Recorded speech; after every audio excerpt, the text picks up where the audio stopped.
Welcome to the PFO channel. I'm Jim. When we're at home here on the PFO homestead, we always keep the hummingbird feeder full. It's a favorite of the local hummingbirds. It also gets a lot of attention from the Baltimore Orioles, which we really enjoy seeing so close. On a recent trip out to Colorado, we had just set up camp in a KOA campground. Right across from our campsite, there was a beautiful row of flowers along the fence around the pool area. And I noticed that there were hummingbirds coming and going. Well, being an avid birder, I wanted in on that action, so after dinner we were walking around the local town and we bumped into a couple of dollar stores and I found something pretty cool.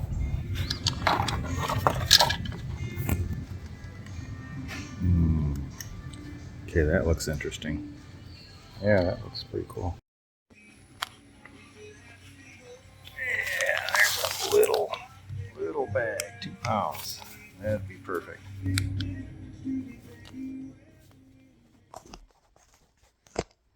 Okay, here's the tiny little hummingbird feeder from the Dollar Tree. And also at Dollar Tree, I got this 3-ounce travel flip top bottle. And that is the perfect container to mix up the sugar water. And also this thing, you can't travel with this because it will leak out of that every time there's a bump or anything touches that. It will emit a drip. So you can't transport it in this.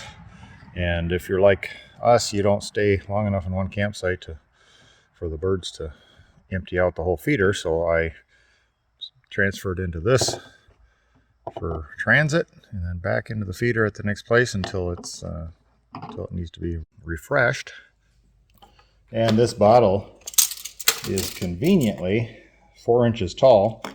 When you're mixing up sugar water for a hummingbird feeder, you're supposed to mix 4-to-1 water to sugar mixture.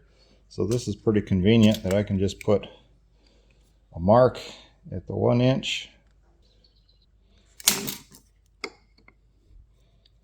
So if I fill it to that mark with sugar and the rest of the way with water, then that's my 4-to-1 mixture. 4-to-1 mixture, by the way, they say that is the same sugar content and the same sugar type as what the hummingbirds get from the nectar that they would naturally eat from flowers. So that's why the 4-to-1 is important. And you don't need the red coloration that you find in commercially produced hummingbird nectars. That's a food dye, and it is not necessary because the red or yellow on the hummingbird feeder itself, it's all that's necessary to attract the hummingbirds. You don't need red nectar. So just straight 4-to-1 water and sugar is all you need. So there's everything I need to mix up my nectar for the hummingbird feeder. I transferred the sugar out of the paper container that it comes in from the store. Put it in this old, I don't know, probably a mixed nuts jar with a screw-on lid, just because that seems more likely to travel well.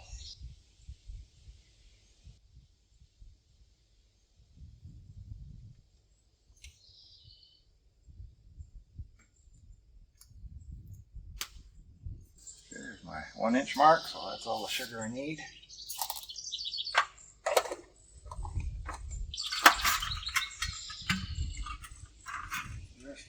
Gets water.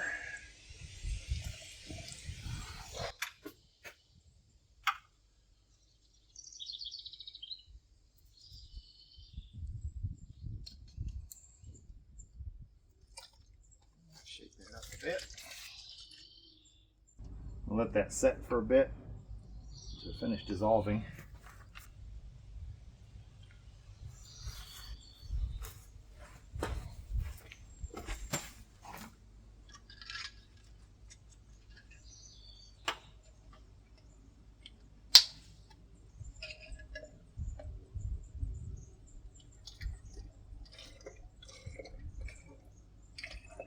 If you're only going to be at a campsite for like one night or so, you don't really need to put all of this in here and expose it to the sun. You can leave some of this in storage, in the shade, and just put it up just like that.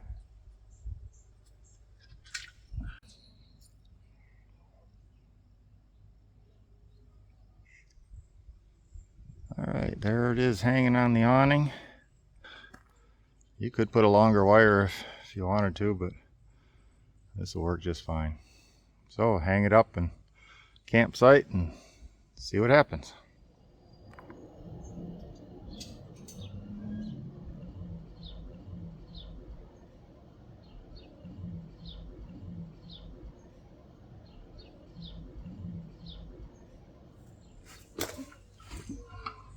So when you're done at a campsite, you don't want to take this along like it is because it will drip out all over everything.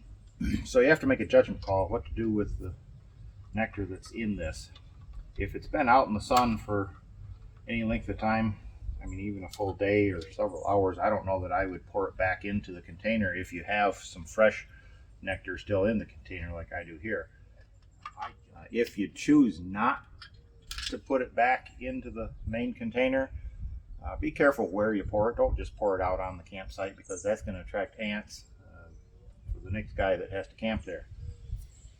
So, and speaking of ants, before I put any of this back into the storage compartment, I'm going to rinse it off real well because it's already very sticky. And I don't want to give ants one more excuse to sniff their way into the storage compartment on my travel trailer. So I'll rinse it off and then stow it. Okay, these are all rinsed off, ready to stow, and I keep them in here in this bag. It conveniently has pouches in there to keep that vertical so it's not likely to spill out while in transit.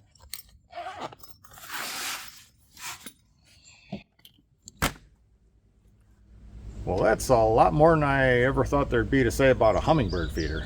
Be sure to like, comment, share, and most of all, subscribe. Thanks a lot for watching. TFO channel out.